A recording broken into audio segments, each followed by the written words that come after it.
Bueno, Abbas, bienvenido a Lanzarote. Es un placer tenerte entre nosotros en la muestra de cine europeo de Lanzarote. Gracias. Bueno, vamos a hablar sobre Homeland, Irak Año Cero. Vamos a intentar profundizar en la película, siendo muy conscientes de que es más que una película, ¿no? Que incluso cualquier análisis cinefilio de la película puede resultar banal, ¿no?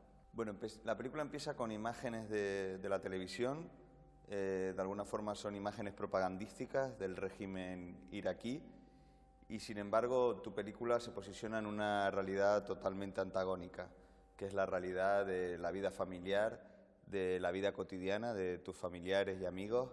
¿De dónde nace ese impulso para filmar esa cotidianidad en lugar de la historia oficial, ¿no? Moi, je vivais en France depuis 15 ans et je souffrais un peu de l'image que les médias donnaient de l'Irak et de la guerre, en fait. On ne voyait jamais la population, comment vivait la population.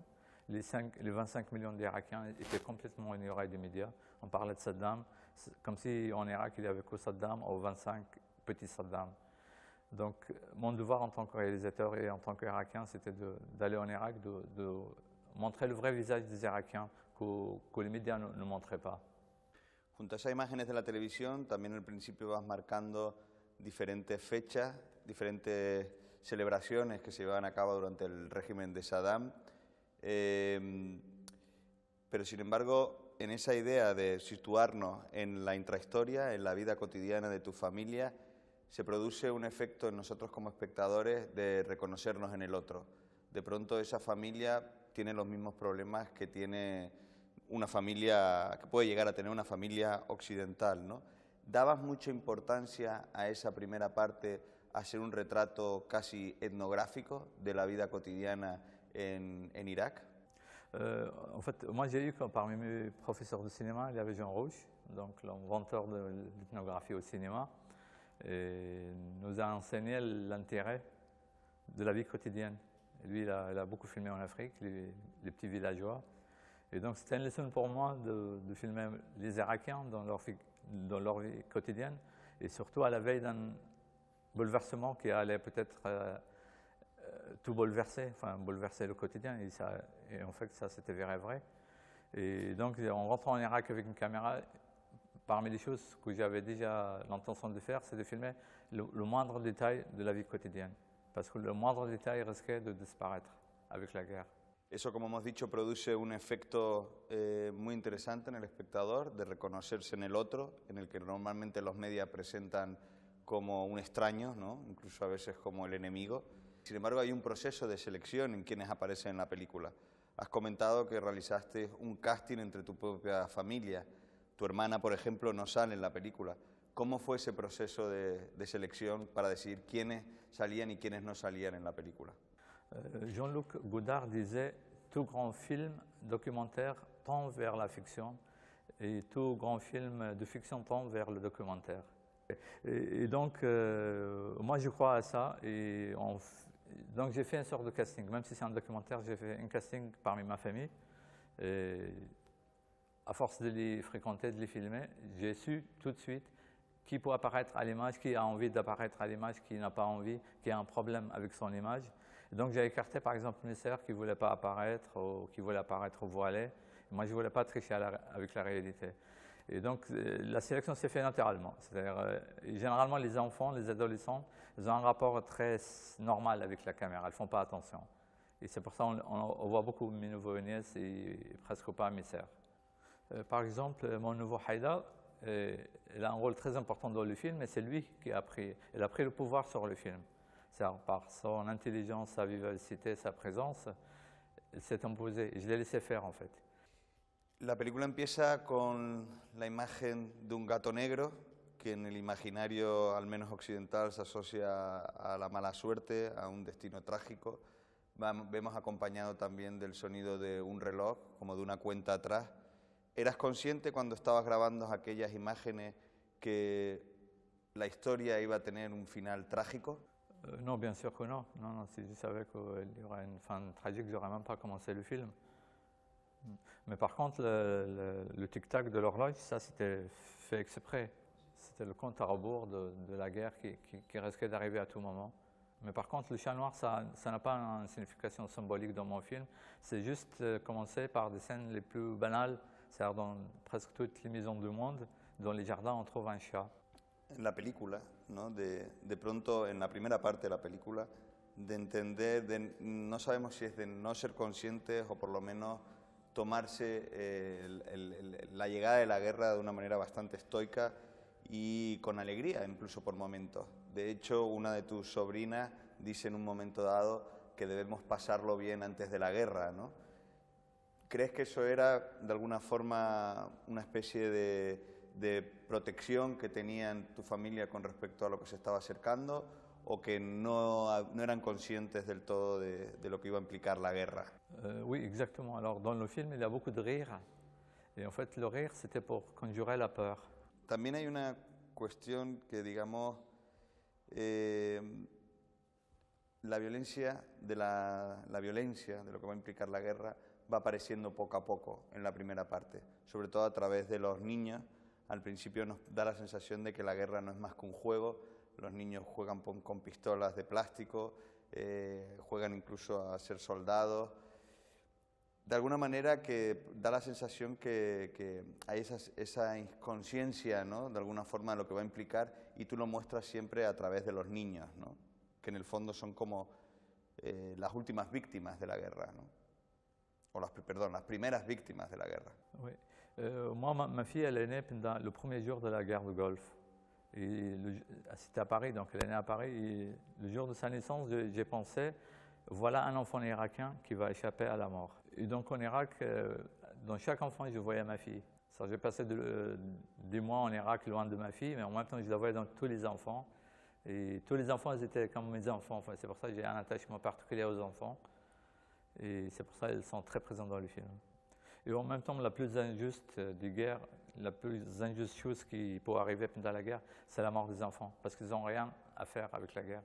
Ils sont coupables de rien et pourtant c'est eux qui meurent, comme dans mon film, mon nouveau Haïdar, qui était un peu l'avenir de l'Irak, c'est lui qui meurt à la fin.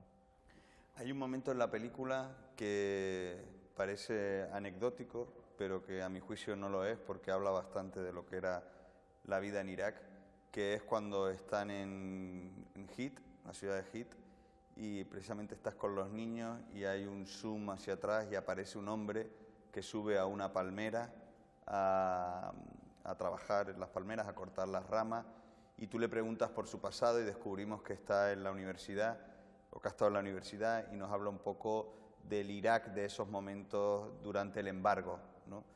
¿Cómo era la vida durante el embargo en Irak? En fait, après la première guerre du Golfe, donc en 91, les Américains ont imposé en 91, donc suite à la première guerre du Golfe, les Américains ont imposé un embargo impeccable sur l'Irak qui a duré jusqu'en 2013, donc 12 ans. Et l'embargo a fait plus de dégâts, y compris plus de morts que les deux guerres, la première et la deuxième guerre du Golfe. C'est une chose qu'on connaît très peu, ou pas du tout en Occident par exemple, mais vraiment l'embargo a détruit les infrastructures du pays, il a appauvri toutes les classes.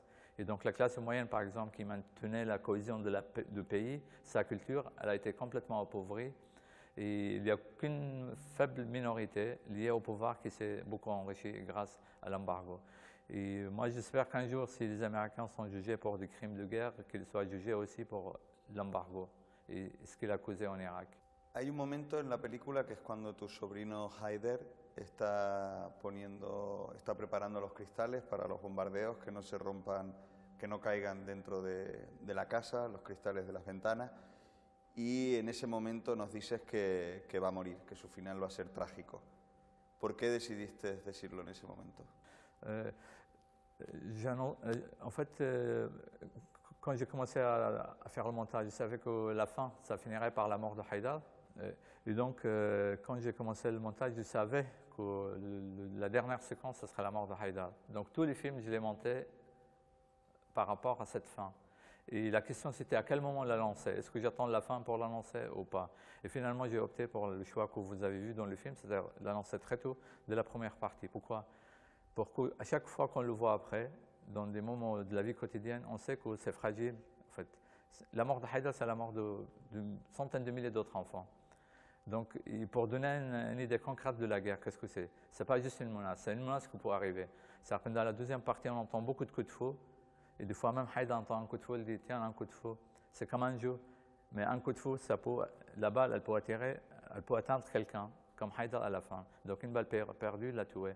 Alors que dans toute la deuxième partie, on entendait entendre des coups de feu. Hay un momento en donde una escena muy cotidiana, pero que de pronto somos conscientes de lo que implica una guerra, los preparativos de una guerra, que es cuando en una escena en que llega tu hermano y junto a tus sobrinas empiezan a guardar pan en una bolsa de plástico. En ese momento somos conscientes de esa guerra, de lo que va a implicar, que va a ser tener que estar encerrados en la casa con esa comida, y de alguna forma nos muestra cómo la violencia muchas veces no está tanto en la sangre que se puede haber derramada, sino precisamente en esos gestos cotidianos, ¿no? Como por ejemplo pudimos ver en un cortometraje de Van der Keuken que rodó en el Sarajevo Film Festival, donde veíamos unas mujeres arando. ¿Querías huir de una imagen estrictamente violenta y buscarla en esa cotidianidad, en esa vida, en esos preparativos? En fait, moi j'ai montré ces scènes de préparatifs de la guerre, c'est-à-dire les scènes où ma famille prépare du pain séché, et le creuse un puits dans le jardin. Ils ne sont pas les seuls, beaucoup de familles ont fait la même chose. Je voulais montrer que les Irakiens sont habitués à la guerre, comme les paysans qui anticipent un hiver. Ils savent que l'hiver prochain va être très dur, très froid, donc ils se préparent des provisions. Donc les Irakiens se préparent à la guerre comme les paysans se préparent pour un hiver très froid. Me parece un acierto una escena que tienes con todas tus sobrinas hablando entre ellas. De alguna forma volvemos al relato etnográfico de la película y en sus preocupaciones nos permite reconocer a las mujeres de aquí de Occidente, ¿no? Rompiendo cierta idea que se tiene de las mujeres de Oriente. Me gustaría que comentaras algo a propósito de la escena con tus sobrinas, ¿no? En fait, moi je suis un citoyen du monde, je voyage beaucoup, donc je n'ai pas de préjugés. Et partout où je vais, je rencontre des gens qui se ressemblent, des familles, des hommes, des femmes qui se ressemblent, qui ont les mêmes idées, qui s'habillent parfois de la même façon et de toute façon qui ont les mêmes aspirations. Ils aiment vivre, aimer, travailler, aller à l'école, étudier. Et les Irakiens ne sont pas différents des autres. Enfin, donc mes nouveaux nièces ressemblent à toute la jeunesse du monde entier. Il y a juste peut-être quelques petits détails vestimentaires. Mais sinon, mes nièces peuvent ressembler à n'importe quelle jeune fille espagnole, japonaise, etc. Hay un plano en la película, en la primera parte, que se produce un efecto de reconocimiento entre lo que significa la propaganda, ¿no? Es un plano en la peluquería donde Haïdar se está cortando el pelo y vemos un plano de Arnold Schwarzenegger, un póster, y al lado un plano de Saddam Hussein, ¿no? De pronto se produce un efecto contagio, ¿no? De lo que implica la propaganda, ¿no? Oui, en fait, c'est des icônes, Saddam, il y a Arnold Schwarzenegger, il y a aussi un chanteur irakien très connu, c'est une star, et puis je crois qu'il y a David Beckham aussi, le footballeur, dans le salon de coiffure. Donc c'est aussi une manière un peu indirecte de parler de la propagande, des icônes en fait, des icônes que les gens choisissent ou qu'on leur impose. Alors les gens choisissent par exemple d'aimer un chanteur ou un acteur, mais Saddam, il est imposé. C'est-à-dire dans toute boutique en Irak, dans toute maison, on devait avoir une photo de Saddam, c'était obligatoire. ¿Y se podían poner de otros ídolos deportivos, cinematográficos? Oui, bien sûr, oui, mais il faut qu'il y ait d'abord une photo de Saddam. Con todos los iraquíes y te relacionas con ellos, es un momento muy próximo, muy pacífico también. Descubrimos un mercado en donde la vida es aparentemente normal, ¿no? Donde se tiene una vida pacífica. Sin embargo, hay un momento que uno te confunde con un extranjero, te llama Ser, y tú con orgullo le dices, no, yo soy de aquí, de Irak, ¿no? Tú vives en Francia, te fuiste en el año 94. ¿Cómo fue tu reencuentro con Irak cuando regresaste? Alors, juste d'abord pour expliquer cette scène, elle m'a confondu avec un étranger parce que j'avais une caméra et les Irakiens n'avaient pas l'habitude de caméra et parce que j'avais pas de moustache. Si vous regardez les films, tous les hommes, y compris dans ma famille, mon frère, mon beau-frère, ils portent tous des moustaches. Moi, en France, j'avais perdu l'habitude de porter des moustaches. Donc déjà ça a fait croire à cette personne que je suis étranger, il m'a appelé Mister. Sinon, c'est vrai que les premières semaines, quand je suis allé en Irak, je me sentais un peu comme un étranger. Je me baladais parce qu'en fait, je ne reconnaissais plus le pays. Le pays a beaucoup changé, y compris ma maison familiale était transformée en boulangerie. Il a fallu que je me renseigne pour le retrouver, c'était très compliqué. Donc quand je marchais dans la rue, je me sentais à la fois faire partie de la foule parce que je suis irakien dans ma tête, mais il y avait quelque chose de bizarre parce que j'avais perdu mes repères, je ne reconnaissais pas les lieux. Beaucoup de choses ont changé. Irakien, et puis un jour je me suis dit, donc petit à petit j'ai commencé à me sentir irakien, et puis un jour je suis entouré par la foule avec le sourire qu'on voit dans le film, elle me parle, et là je me suis dit, nous les Irakiens, enfin voilà, je me suis senti faire partie de la foule pour la première fois. Oui, je répète. Et donc, quand je suis rentré en Irak pour la première fois après 15 ans d'absence, je me sentais un peu comme étranger. Et puis, petit à petit, il y a eu un sentiment d'appartenance. Je me suis senti faire partie de ce pays, de ces gens. Et en particulier, à un moment où j'étais entouré de la foule, ce n'est pas dans le film, mais c'est dans la vie réelle. Donc, je me suis entouré de la foule avec leurs sourires, leurs paroles. Et là, je me suis fait vraiment, j'ai senti que je faisais partie de ces gens-là. Et j'ai pensé, nous, les Irakiens, we are Iraqis. We Iraqis.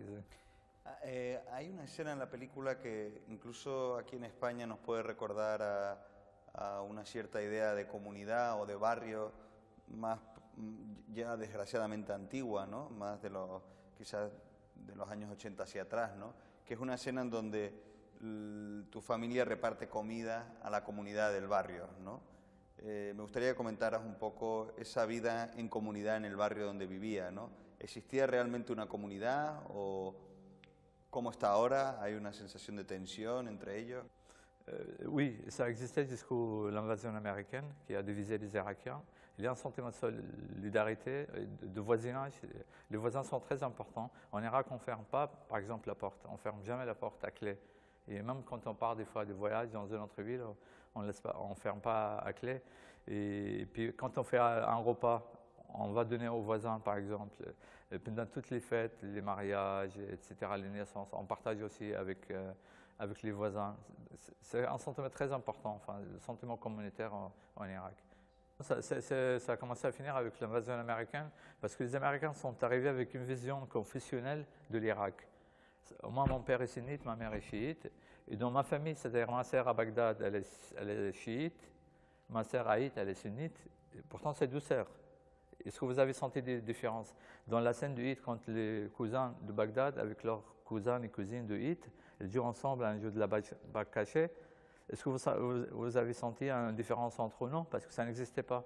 Mais c'est après, les Américains sont arrivés avec des partis confessionnels à qui ils ont livré le pouvoir. Et ces partis confessionnels, ils ont chacun une milice militaire. Et après, il y a eu les affrontements de ces milices pour se partager le pouvoir, en fait. Hay un momento en la película que es cuando, al final de la primera parte, cuando visitan, perdona mi pronunciación, a Millira, ¿no? Con Haider, los bombardeos de la primera guerra del Golfo, bueno, de lo que fue la guerra del Golfo. Ahí se produce un silencio atronador al final que es preludio de lo que va a venir en la segunda parte, ¿no? Es el preludio de la guerra y tenemos la sensación que el propio Haider se da cuenta de lo que implica una guerra.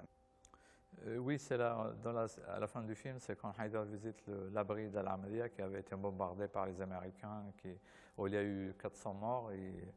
Et en fait, c'est Haider lui-même qui a fait le guide dans cet abri qui montre les photos des victimes. Et c'est un peu, il annonce sa propre mort en fait, parce qu'il montre les photos des enfants morts, brûlés vivants dans l'abri. Et on ne peut pas ne pas penser à ce qui va lui arriver après lui-même. ¿Por qué no grabar la guerra? Los bombardeos. Me parece interesante en la medida que es lo que vimos desde aquí, desde España, a través de las noticias de televisión. Sin embargo, tú lo que es el momento de guerra, los bombardeos, etcétera, no lo grabas. ¿Por qué? Je n'ai pas filmé la guerre pour une raison toute simple, je n'étais pas là quand la guerre a eu lieu. J'ai attendu un an et la guerre n'a pas eu lieu. Donc je suis rentré à Paris, 3 jours après mon arrivée à Paris, la guerre s'est déclarée.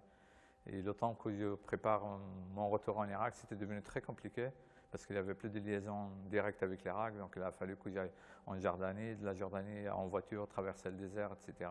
pour arriver à Bagdad. Donc je n'ai pas filmé la guerre parce que je n'étais pas là quand les Américains sont entrés dans Bagdad. El inicio de la segunda parte empieza con una imagen bastante clara de lo que significa una invasión, que es cuando tú y tu hermano están yendo en un coche y de pronto unos soldados norteamericanos les impiden continuar el trayecto.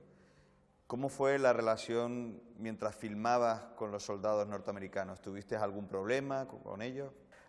En fait, j'ai filmé les soldats américains en tant qu'Irakiens. C'est-à-dire, je ne suis pas allé exprès pour interroger ou interviewer les soldats américains. Je me suis mis vraiment dans la position d'un Irakien qui prend sa voiture pour aller au travail ou à sa maison et qui tombe sur des barrages. Il y avait beaucoup de barrages. Et donc, j'ai commencé la deuxième partie du film par ça, 2 barrages des Américains. Et c'est au milieu de Bagdad, c'est au centre de Bagdad, c'est pas en banlieue, c'est pas loin de Bagdad. Donc, et on voit, voilà, nous interdisent, on est dans notre propre pays, ils disent non, vous ne pouvez pas aller plus loin, c'est devenu une zone militaire. Et j'ai eu de la chance parce que ça aurait pu tourner mal. Il y a eu des journalistes qui sont morts dans les mêmes situations. Parce que certains soldats américains sont très nerveux. Donc quand ils voient une voiture arriver, surtout avec quelqu'un qui a un truc comme ça, ils peuvent penser que c'est une arme. Donc on a eu de la chance que les soldats qu'on a rencontrés n'étaient pas très nerveux. Un ami m'a dit que heureusement que les Américains n'ont pas pris ta caméra pour une arme. Je lui ai dit oui, s'ils l'avaient pris, il n'y aurait pas eu de film parce que je serais plus vivant. Parce que dans le film, je montre comment les Américains ont tué un garçon parce qu'il portait une boîte qu'ils ont pris pour une bombe.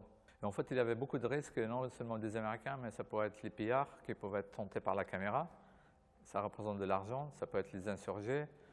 Enfin, je pouvais être visé par tout le monde. En fait, il y a eu des situations difficiles, dangereuses, mais je ne les ai pas mis dans le film parce que je ne suis pas le sujet du film, c'est les autres. Hay en la película muchísimas resonancias cinematográficas, hay muchas escenas que nos recuerdan a otras películas, muy especialmente a Rossellini.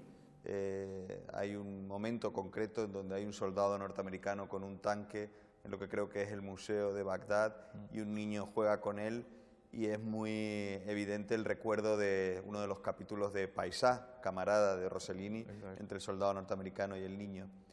Sin embargo, yo quería preguntarte en qué lugar, en una situación, tú eres un gran cinéfilo, eres una persona gran amante y gran conocedora del cine, pero en qué lugar quedaban esos referentes grabando lo que estabas grabando, ¿no?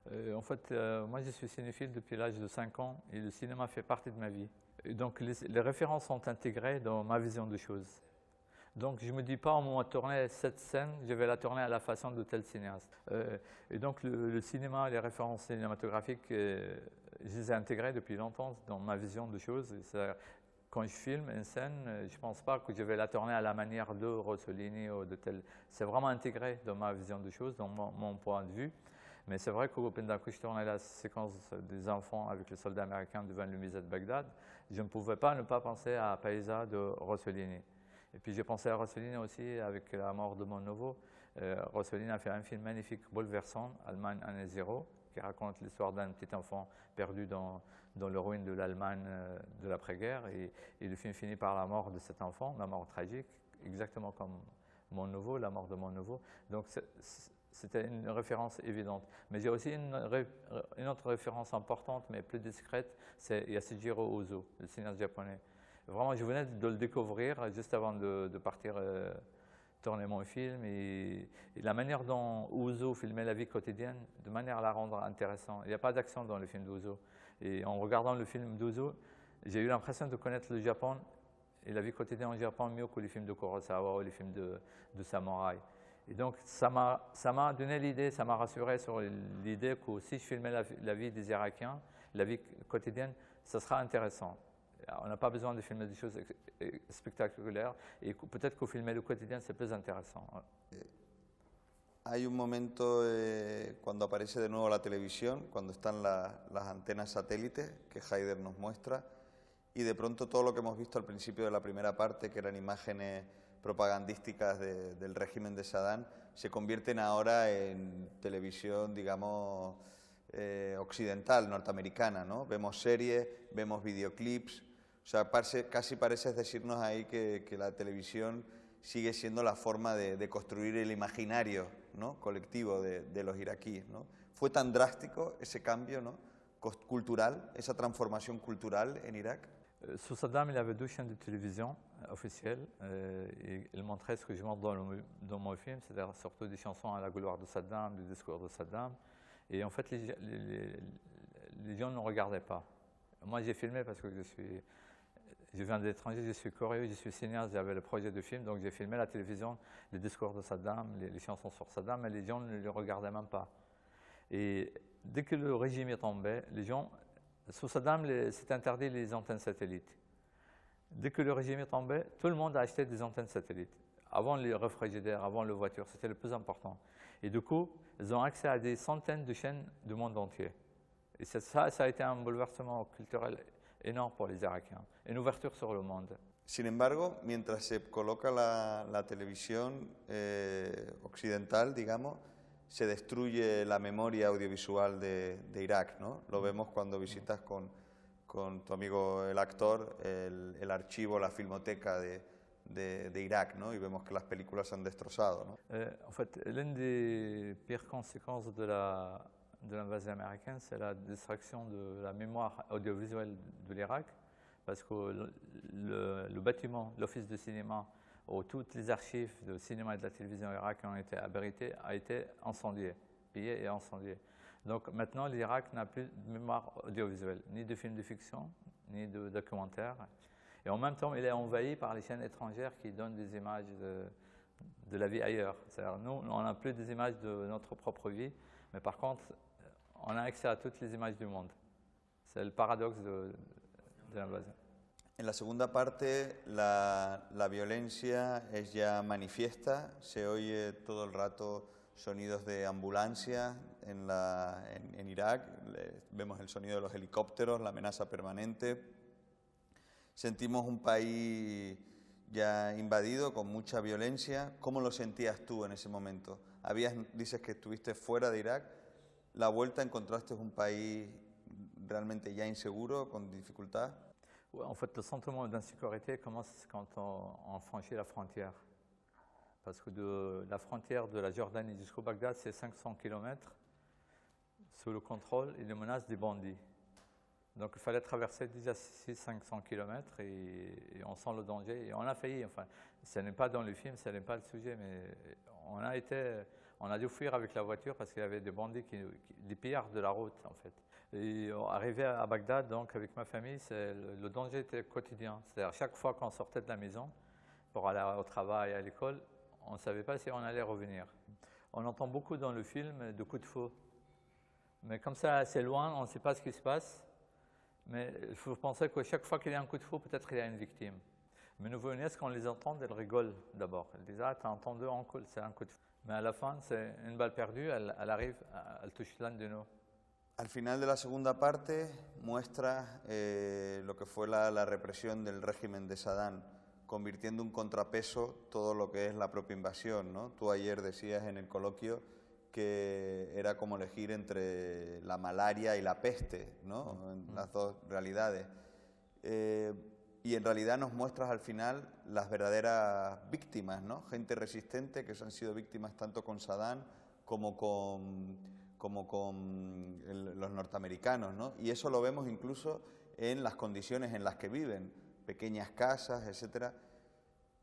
¿Cómo ves a esas personas, ¿no? Es decir, en relación, esas víctimas de los dos regímenes, tanto el norteamericano como el iraquí? Beaucoup d'Irakiens espéraient la guerre, consciemment ou inconsciemment, pour se débarrasser de Saddam et pour voir à la place s'instaurer un régime démocratique. Mais ce qui est arrivé, c'est qu'ils se sont débarrassés de Saddam, mais à la place, il y a eu 200 Saddam. Et la violence de la dictature a été remplacée par la violence des milices, des terroristes, des bandes armées. La película quiere terminar con un nacimiento, quiere terminar con una esperanza, ¿no? Es la penúltima escena que vemos, que entiendo que era como tú querías terminar la película, con ese final esperanzador. Sin embargo, la violencia que hemos estado viendo todo el rato alrededor llega a tu familia con la muerte inesperada de Haidar. ¿Era tu propósito terminar la película con un canto dentro del horror à la vida, ¿no? Con el nacimiento? Alors moi, je filmais et il fallait qu'un jour j'arrête de filmer. Mais il me manquait un moment de fin, comment finir le film.